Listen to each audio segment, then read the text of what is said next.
Is Egypt on Team Palestine or Team Israel? Egypt has been a champion of the Palestinian cause for decades. Go Team Palestine, right? Except recently the government has been cracking down on pro-Palestinian protests, even blocking aid headed for Gaza.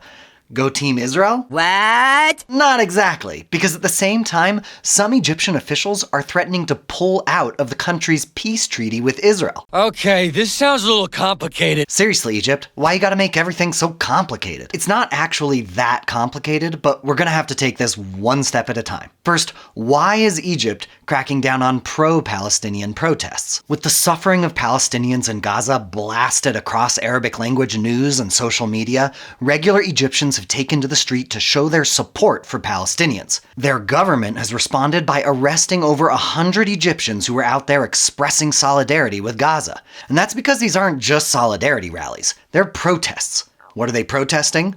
One of Egypt's most important and controversial strategic partners in the region, Israel. Say what? Well, after losing several wars to Israel, Egypt finally signed a peace treaty with Israel in 1979, and they've been sticking to it ever since.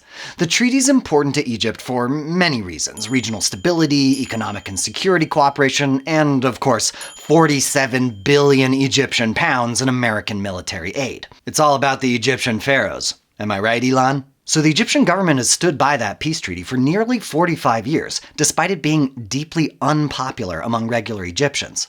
A poll done earlier this year found that most Egyptians reject all ties with Israel and Israelis, with 97% of Egyptians believing Arab states should cut off ties with Israel over the war in Gaza. This isn't just the result of the war, though. Those percentages have remained about the same for years. Okay, so what? The Egyptians hate the Israelites? Tell me something I can't read in the Bible, right? But seriously, why the crackdown? Well, protests against Israel can be seen as protests against the peace treaty, which in turn would be protests against the Egyptian government, which is something the Egyptian president does not look kindly on. Democracy in action. See, Egypt is a democracy in name, but not in practice. The current president took power in a military coup and harshly suppresses any opposition. Considering Egypt's chaotic past of revolutions, as well as ass-kickings from Israel, the government has to walk a fine line between the will of the people and peace in the region. Which means the Egyptian government needs to be critical of Israel, but not too critical to risk the peace, and not too uncritical to spark mass protests that could lead to another revolution. And a tricky balancing act for me. The Egyptian government has managed that balancing act for years by focusing less on criticizing Israel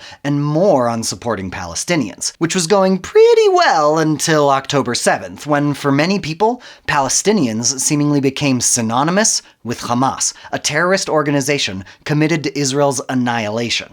And Hamas's history with Egypt is complicated. So does Egypt oppose or support Hamas? Well, Hamas was actually born out of Egypt. Sweet, daddy issues. Hamas is an offshoot of an Egyptian religious and political organization, the Muslim Brotherhood. The Brotherhood promotes an Islamic society through preaching, political activism, social welfare, and sometimes, violence. The Muslim Brotherhood has been seen as one of the main threats to military rule in Egypt, leading the government to crack down on the organization and its supporters. With the Brotherhood's close ties to Hamas, the Egyptian government is not the terrorist group's biggest fans. The Egyptian government has even enforced a blockade on Gaza since Hamas took over the territory nearly 17 years ago.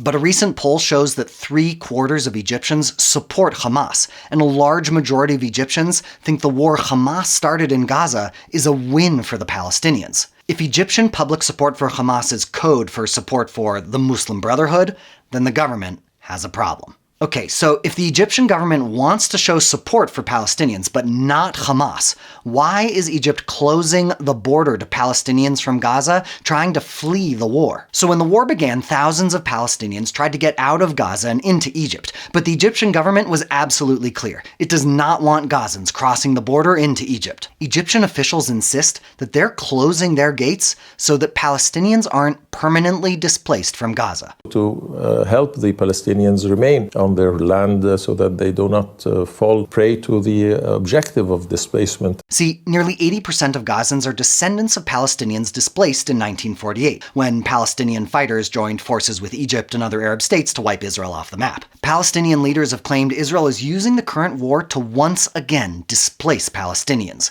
this time from Gaza. So far, there's no evidence to back up that claim, and most likely, Egypt knows Israel isn't after the mass displacement of Palestinians, but Egypt itself is using the claim as cover for other motives for keeping Gazans out of Egypt. Other motives? Sounds dastardly, right?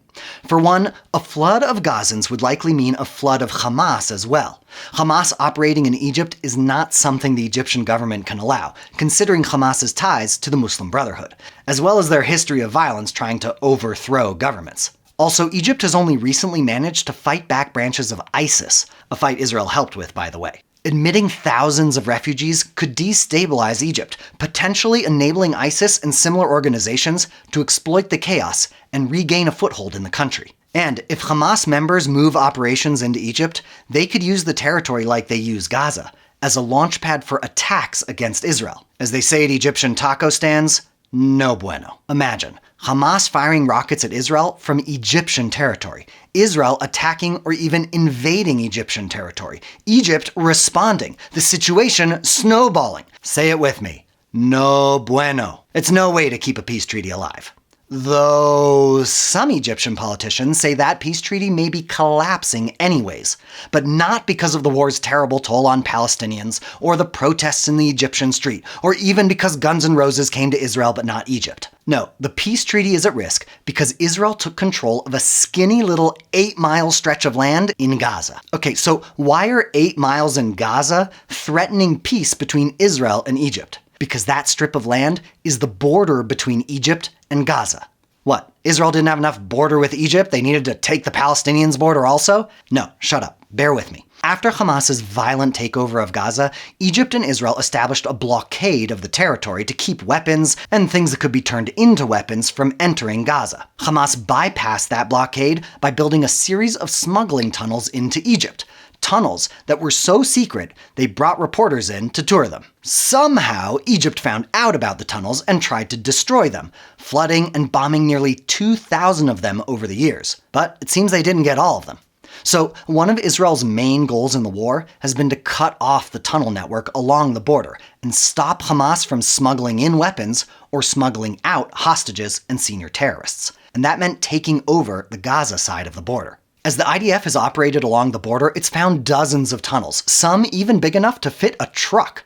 Egypt, meanwhile, is denying any tunnels exist and claims that Israel's operation in the area violates the terms of the peace treaty between the countries. And even if Israel's operation doesn't violate the treaty, the fallout might. Having Israeli and Egyptian soldiers operating so close to one another raises the risk of accidents, or accidents. Recently, an Egyptian soldier fired at Israeli forces operating in the area.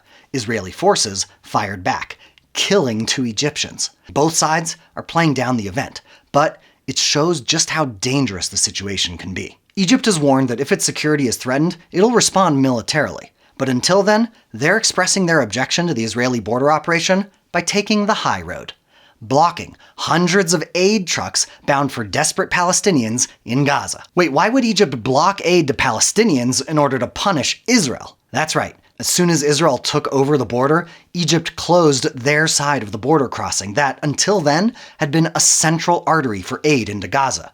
So far, Egypt has refused to reopen it and is also blocking aid headed to a different crossing. Egypt has conditioned the movement of aid on Israel withdrawing from the area and allowing Palestinians to control the border crossing. And while I'm sure Egypt is deeply committed to its principles and is blocking aid for the good of Palestinians while not being patronizing at all, let's entertain another potential motive that I'm sure isn't influencing Egypt at all. Some media outlets are reporting on senior Egyptian officials profiting on the transfer of humanitarian aid from Egypt. Shocking. Okay, so if crooked Egyptian officials are profiting, why turn off the spigot?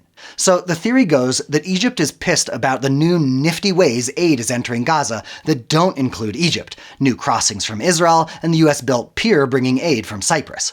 The claim is that Egypt closed the Rafah crossing, at least partially, to put pressure on the US and Israel to keep aid going through Egypt. Too far-fetched? I hear you. More far-fetched than Egypt acting on principle?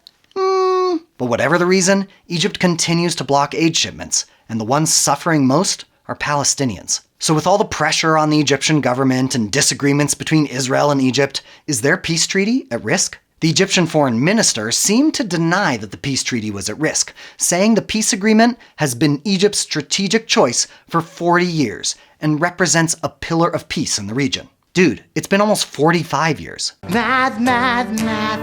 Math. But while he's wrong on the math, he's right that Egypt gets a lot from the peace treaty with Israel, including stronger ties to the US, help securing against destabilizing terrorist groups like ISIS, and a big economic boost. All perks that would almost definitely be cut off if the peace treaty was suspended or ended. Remember the Egyptian taco stand? No bueno. Instead, Egypt has been focusing on other forms of pressure on Israel, like closing the border crossing, halting aid trucks headed to Gaza, condemning Israel in public statements, and threatening to join South Africa's case against Israel in the International Court of Justice. All that to say, it doesn't seem like the peace treaty between Israel and Egypt is going anywhere anytime soon. But that doesn't mean there isn't a lot to lose. Israel's relationship with Egypt is important for keeping Hamas in check, and as part of Israel's connection with the rest of the region. Egypt wants a quick end to the war, both to end the humanitarian crisis in Gaza and to prevent unrest inside Egypt. As long as the war continues, ties between the two countries are going to stay on edge.